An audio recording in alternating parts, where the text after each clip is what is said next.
দেশের মানুষ যদি ভালো থাকে তাইলেই তো আমরা ভালো থাকলাম। আসলে কি দেশের মানুষ ভালো আছে?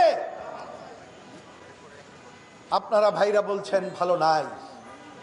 আচ্ছা, অনেক কথা অনেকে বলে, সরকারের তথ্যই বলছে দারিদ্রতার পরিমাণ বেড়ে গেছে।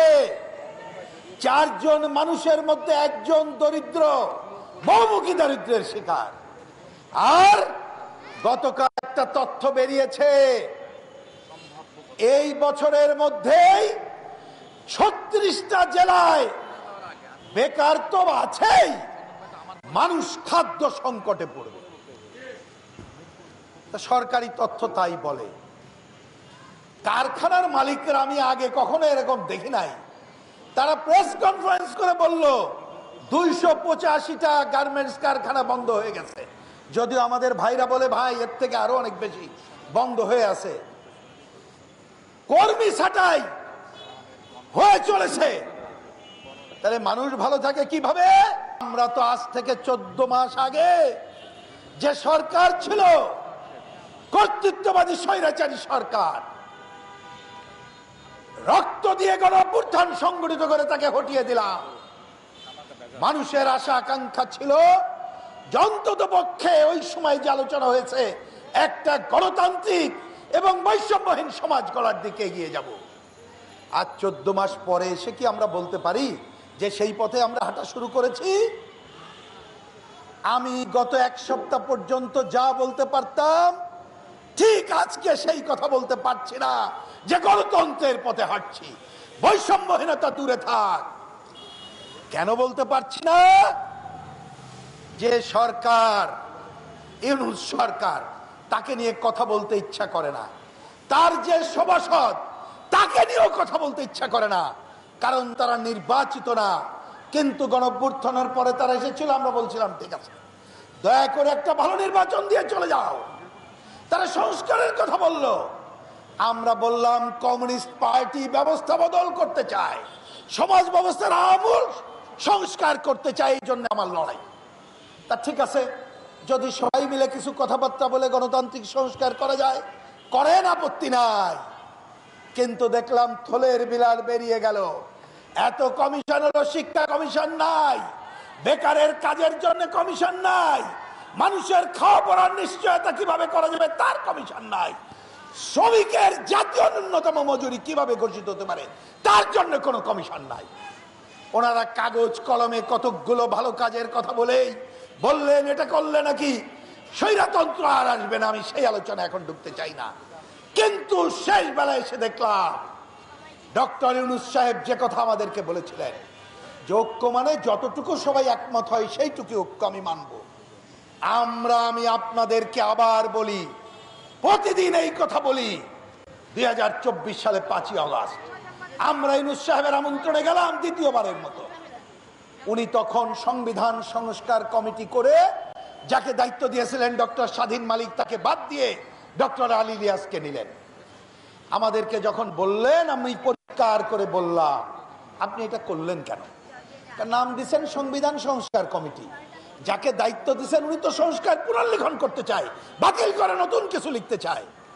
ডক্টর মোহাম্মদ ইউনূস বললেন ওনাকে ওনার কথা বলতে দেন, আপনারা আপনাদের কথা বলবেন, যতটুকু একমত হবে সেইটুকুই গ্রহণ করব। কিন্তু ভাই গতকাল গত পরশু কি দেখলাম আমরা? যেটা ঐক্যমত্য নাই, ওনারা সেটাকে ঐক্যমত্য বলে আমাদেরকে জোর করে গিলিয়ে দিতে চায়।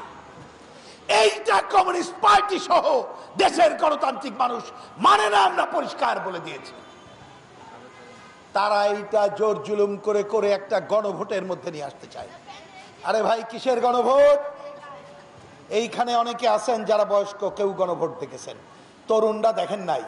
বাংলাদেশে প্রয়োজনে গণভোট হইতে পারে, আমাদের আপত্তি নেই, এখন সংবিধানে নাই। সংবিধান আসুক, গণভোট তাও আমরা চাই। কিন্তু গণভোট এখন যে কারণে বলা হচ্ছে, এইটা আমরা বলেছি পরিষ্কার অপ্রয়োজনীয়।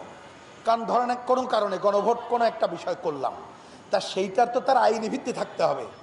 এখন গণভোট সংবিধানেই নাই।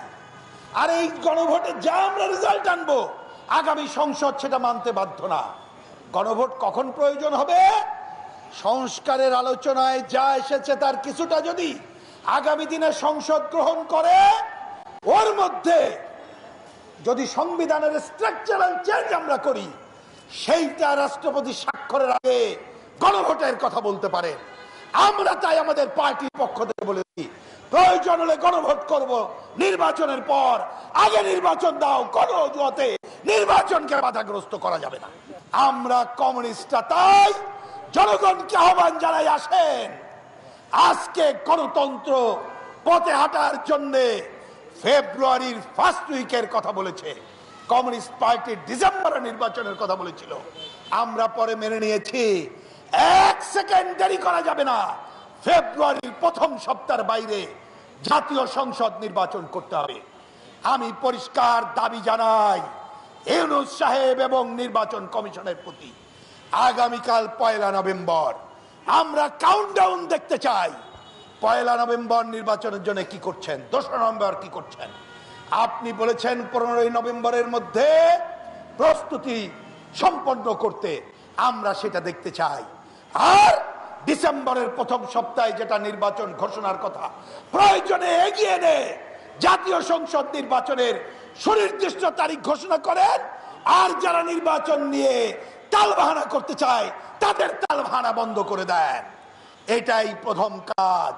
মনে রাখবেন, ষড়যন্ত্রকারীরা থেমে নাই, তারা যে কোনো ভাবে নির্বাচনকে ব্যাহত করতে চায়, তারা যে কোনো ভাবে অনির্বাচিত সরকারকে ক্ষমতায় রাখতে চায়, তারা যে কোনো ভাবে আমরা যারা বামপন্থী কমিউনিস্টরা নীতিনিষ্ঠ বিকল্প শক্তি গড়ে তুলতে চাই, আমরা যাতে বিকল্প না হতে পারি সেই ব্যবস্থা করতে চায়।